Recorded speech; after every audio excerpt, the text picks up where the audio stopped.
Dokter bisa ngejahit kok selaput darahnya. Dokter bisa memperbaiki trauma-trauma luka-lukanya akibat hubungan seksnya. Tapi yang namanya trauma psikologisnya seumur hidup. Tampaknya baik banget. Tutur katanya lembut. Padahal dibalik itu kepribadian iblis. Dulu juga bapak gue kalau salah dipukulin sampai babak belur, anaknya akan melihat dan akan meniru lagi. Sadis, masochis.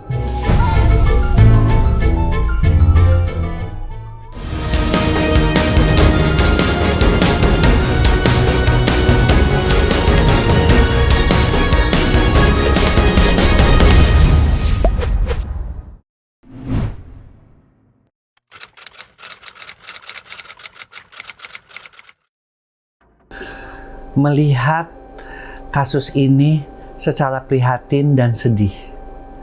Sedih kok hal-hal yang seperti ini bisa sampai followersnya 32.000 orang.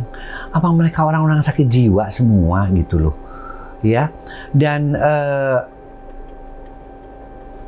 fantasi sedarah itu kan, incest itu kan penyimpangan seksual.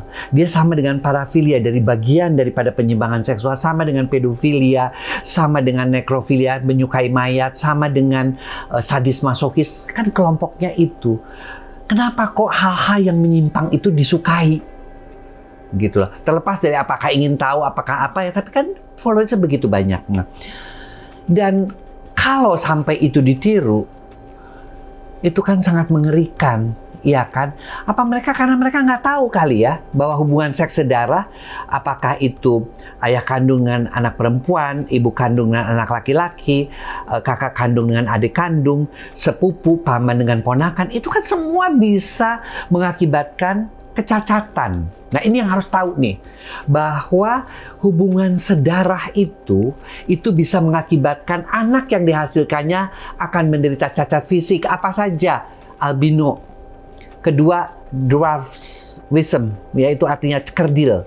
Ketiga, dari mulai bibir sumbing sampai muka yang nggak seimbang, ya. Bahkan ada yang namanya Husberg jaws, itu ininya besar, kemudian bibirnya tebal, kemudian dia nggak bisa ngomong sama nggak bisa nelen. Coba. Belum lagi kelainan-kelainan itu yang kelihatan. Kalau kelainan nggak kelihatan, lahir normal, tapi IQ di bawah 25. Imunitasnya menurun, nggak bisa punya anak, infertility, ya. Kemudian juga gangguan reproduksi, ya. Itu semua adalah akibat-akibat perbuatan incest. Kok bisa begitu? Kenapa? Karena yang persatuan yang timbul itu adalah gen-gen yang lemah, ya. Ada gen-gen, sekelompok gen yang sebenarnya bisa menangkal berbagai penyakit, sekarang nggak ada. Karena gen-gen resesif atau gen-gen lemah itu yang bertemu, menghasilkan anak yang kondisi yang sangat lemah. Makanya di mana-mana pun kalau kita melihat ya orang itu menikah dengan beda suku, bahkan beda ras, pasti yang terbaik-terbaiknya yang keluar. Karena terbaik dari dia diberikan dengan yang terbaik. Tapi kalau sedarah, gen-gen yang jeleknya sampai hemofilia, penyakit gangguan pembekuan darah, itu semua bisa terjadi pada cacat pada orang-orang yang menghasilkan kehamilan atau anak yang hasil hubungan sedarah atau incest.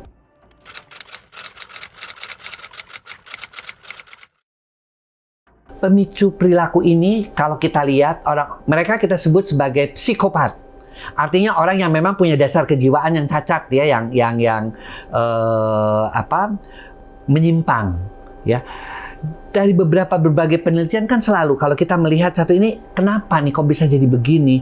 Ternyata mereka adalah orang-orang yang dibesarkan, ya, anak-anaknya juga termasuk korbannya, dengan tanpa kasih sayang.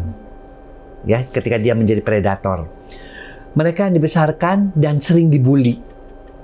Ya, mereka yang dibesarkan dari keluarga-keluarga yang tidak harmonis, bercerai, KDRT, dipukul, kemudian selalu dihina-hina, dijadikan tempat pelampiasan suami istri. Suami marah sama istrinya yang dihancurin anaknya, istri marah sama suaminya yang dikorban anaknya. ditambah lagi mereka itu adalah yang melakukan tindakan incest itu juga adalah korban dulunya. Korban incest menjadi pelaku incest. Sama, 80% pelaku sodomi itu yang pada pedofilia itu juga sama. Mereka-mereka yang pernah disodomi dulunya. Jadi kayak menular. Nah, faktor-faktor resiko itu makanya mengapa selalu dikatakan bahwa membentuk keluarga yang harmonis itu penting banget.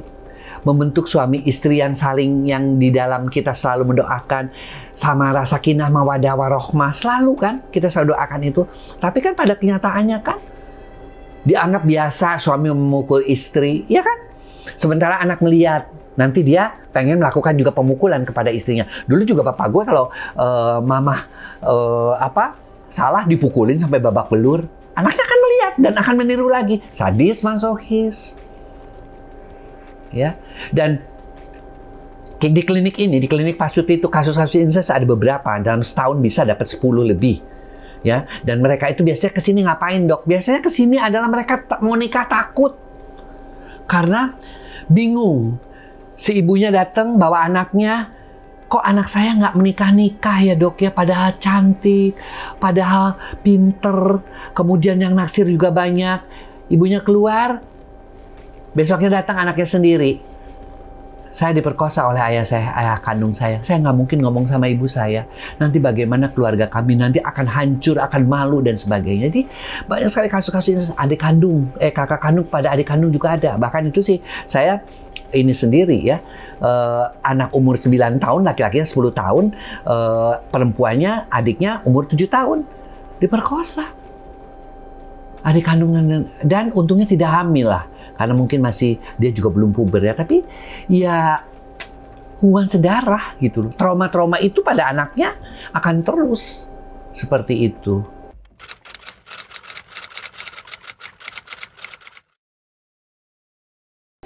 Kalau dia beragama pasti sadar. Tapi kan yang namanya sama aja, orang-orang yang korupsi sampai triliunan tuh sadar nggak sih bahwa itu tuh merugikan rakyat, bahwa itu tuh merugikan? Nggak juga kan? Dan karena dia psikopat, itu biasanya bisa menutupi perilaku-perilakunya dengan hati-hati. Orang-orang psikopat itu tampaknya baik banget. Tutur katanya lembut, sama anak-anak yang pedofil itu suka ngasih hadiah, sampai orang-orang tetangga-tetangga tuh percaya menitipkan anak-anaknya kepada dia. Padahal di balik itu kepribadian iblis. Nah itu yang harus diwaspadai. Jadi jangan terlalu gampang percaya sama orang. Makanya anak-anak tuh juga untuk mencegahnya nih ya, saya sih mengatakan ayo Bu, ajarkan seperti yang dilakukan di negara-negara di dunia manapun dengan PANTS. PANTS, pakaian dalam. PANTS itu sebenarnya singkatan yang bisa mengingatkan, memberikan bekal kepada anak-anak itu, baik itu dari guru maupun dari orang tua, sehingga mereka bisa terhindar lah dari kasus-kasus incest, kasus-kasus pedofil, kasus-kasus pemerkosaan. PANTS itu private is private. Jadi dia mesti melindungi tubuhnya yang private ya. Kemudian always remember that your body is belong to you, bahwa tubuh kamu itu milik kamu, tidak boleh ada yang menyentuh, tidak boleh ada yang membelai, apalagi kalau masuk bagian pants, bagian dalam ya.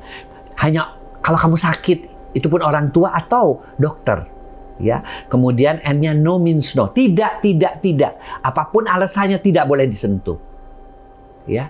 Kemudian T-nya adalah talk about something that make you upset, yang membuat kamu kecewa. Misalnya, kita rahasia-rahasiaan, kamu nanti ternyata digituin, anak itu harus berani ngomong. Jadi karena dia kecewa, dia tahu, dia kan udah mikir, kok saya udah diraba seperti ini, harus ngomong sama orang tua. Dan itu kan terbuka, akhirnya juga terjadi kan, waktu kasus-kasus JIS, kasus-kasus mana ya, ini pedofil ya. Termasuk juga orang tua kandung, kalau misalnya dia melakukan hal itu ya anak itu mesti ngomong ya. Makanya lanjut ke S yang terakhir apa? Speak up, ngomong. Somebody will help you, seseorang akan membantu kamu. Nah kebanyakan orang nggak bisa ngomong. Ada kasus incest ini yang melakukannya bapak gue sendiri, dan alasannya apa? Alasannya kalau ditanyain sama korban-korban incest, karena dok, ibu saya kan sudah memasuki usia menopause. Sudah usia menopause itu akhirnya tidak melayani, akhirnya saya yang jadi korban dok.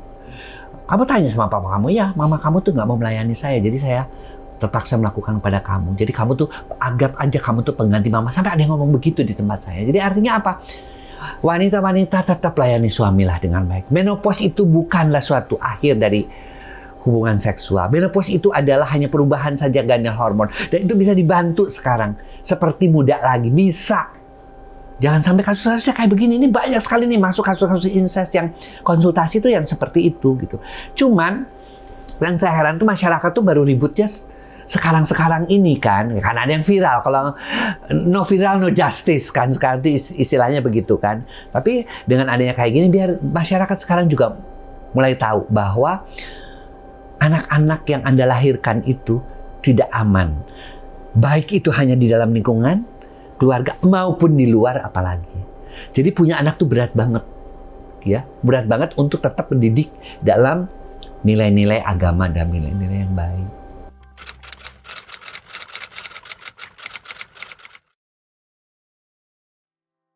Ketika dia direkam, karena dia masih kecil mungkin dia tidak tahu.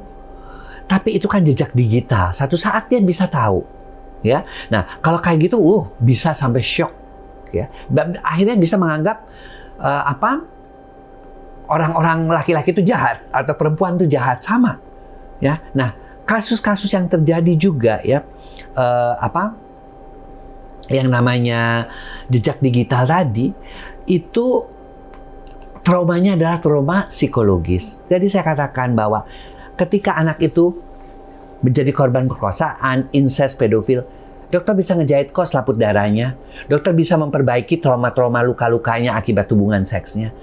Tapi yang namanya trauma psikologisnya seumur hidup.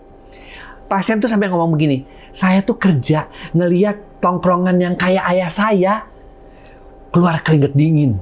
Kemudian dia nggak bisa, tiba-tiba dia sesak. Sampai teman-temannya, kenapa? Ada yang mengatakan, epilepsi kali lo kontrol deh ke sini. Padahal dia akhirnya cerita sama saya bahwa dia, dan dia udah menekan, menyimpannya bertahun-tahun. Dia baru cerita sama saya ini. Dan udah cerita agak berkurang. Saya kata tidak, kamu boleh menikah. Tidak semua laki-laki itu jahat. Ya, ayah ibunya sekarang udah cerai, udah nggak usah ketemu lagi. Tapi dia pun prestasi di pekerjaannya juga jelek karena kan tiap kali itu padahal lihat satpam mirip gitu sama ayahnya, proporsinya tuh agak tegap gitu-gitu, langsung keluar keringat dingin, langsung dia dek kemudian muntah coba. Itu di pekerjaan dia cerita pasiennya. Jadi ya itulah, mungkin sekarang nih udah ditangkap nih sama polisi. Perilakunya sudah ditangkap polisi, selain di penjara, bukan hanya di penjara, diobatin oleh psikiater. Berapa minimal? 1 tahun tuh minimal, biasanya 1-3 tahun. Lalu korban-korbannya, yang anak-anak kecilnya tuh dicari. Ayo Pak Polisi tolong dicari. Kemudian mereka disembuhkan traumanya. Oleh ibunya dibantu dengan profesional. Kasihan mereka itu. Jangan sampai mereka juga nanti jadi predator seks lagi. Jadi menginsest orang lagi. Ya kan? Mengajak hubungan sedarah lagi. Karena trauma-trauma yang terekam di alam bawah sadarnya tuh kadang-kadang sometimes ingin diekspresikan.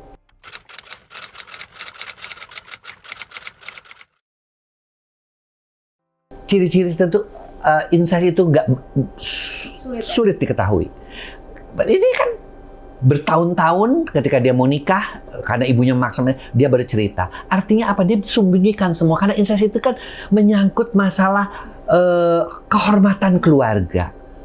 Ya, kehormatan keluarga ini. Jadi harus dipikirnya jangan cuman, ini penyimpangan. Enggak, ini kehormatan keluarga. Kalau dibongkar, aib keluarga tersebar. Apalagi di seluruh keluarga besar.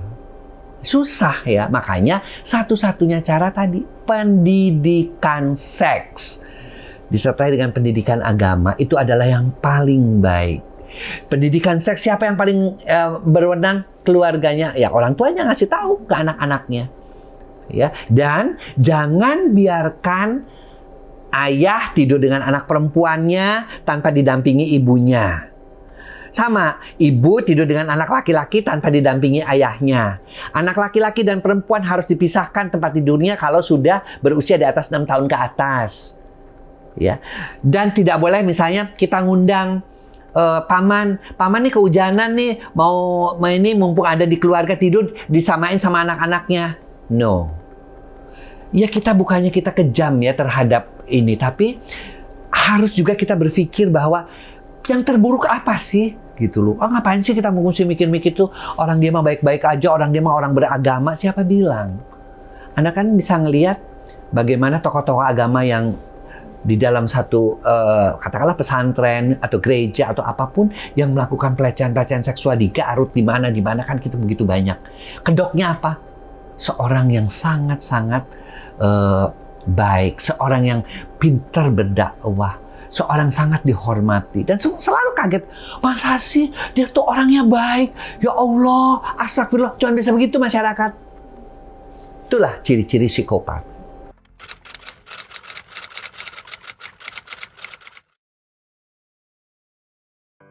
Pengobatannya dengan psikiater, ya ada obat, ya ada obat yang diberikan, ada psikoterapi, misalnya dibongkar masa lalunya, ada teknik-tekniknya lah ya. Biasanya saya kalau dapat kasus-kasus gitu untuk masalah kejiwaannya ke psikiater atau ke psikolog klinis juga bisa, ya. Atau ya itu tadi diberikan juga terapi terapi itu yang disetrum itu supaya fokus-fokus yang menyimpangnya kurang, tapi itu katanya sekarang dianggap sebagai yang dulu-dulu ya, zaman-zaman saya masih koas ya, itu ya saya pernah ngeliat gitu disetrum, terutama dengan orang-orang yang psikopat yang kayak gitu. Terus ditambahkan lagi terapi kebiri dengan hormonal juga bisa, misalnya diturunkan gairah seksnya, karena gairah seksnya hanya ke anak kecil saja, kemudian diturunkan dengan cara dikebiri dengan menggunakan anti androgen. Itu juga bisa seperti itu. Banyak kok terapinya. Tapi yang penting itu adalah pelakunya jangan hanya di penjara, tapi disadarkan di psikoterapi. Apakah mesti dengan konsultasi, ya, ataukah dengan melakukan yang namanya pengebirian dengan obat.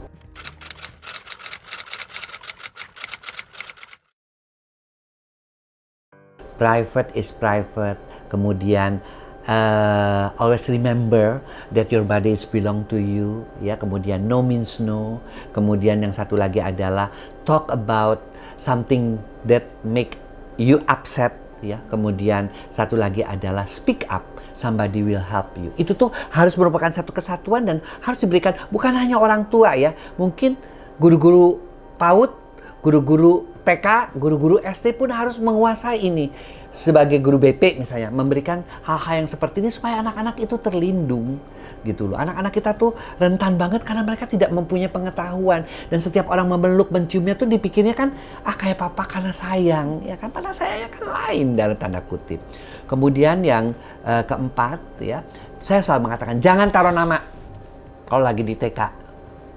Karena misalnya Lela sini kamu, sini ini om. Kan dia tahu nama saya. Dia datang tiba-tiba diperkosa. Jadi nggak usah dipakai seperti itu. Dan anak-anak juga bilang, don't talk with strangers. Jangan berbicara dengan orang asing. Biasakan. Kalau dia ada orang dipanggil, Lela sini kamu. Itu siapa? Aku nggak kenal. Langsung, Bu Guru ini ada orang yang manggil-manggil saya nggak kenal. Harus berani begitu gitu loh. Itu persiapan-persiapan ketika anak itu masuk ke TK ataupun SD. Kemudian yang terlebih lagi, tolong besarkan anak-anak dengan kasih sayang. Jangan pernah dipukul, jangan pernah dibentak. Artinya bentak yang artinya kalau untuk mengingat itu kan tetap aja dikasih pengertian, itu jauh lebih baik. Jangan pernah dibanding-bandingkan, ya. Kemudian jangan pernah dibully, ya, apalagi sampai dikata-katain, apalagi anak itu seringkali pada keluarga-keluarga yang tidak harmonis dijadikan sasaran. Tolong. Ya, karena data-data yang kita kumpulkan, baik itu kehamilan di luar nikah, baik itu anak-anak remaja yang hamil di luar nikah, baik itu narkoba, baik itu penyimpangan seks, data-data yang saya kumpulkan biasanya berasal dari keluarga-keluarga yang tidak harmonis. Jadi please, ya, ada yang sudah diajarkan menjadi keluarga yang sakinah, mawadah, warohmah, menjadi keluarga yang saling menyayangi. Satu keluarga itu adalah satu kesatuan, termasuk anak-anak yang harus dilindungi.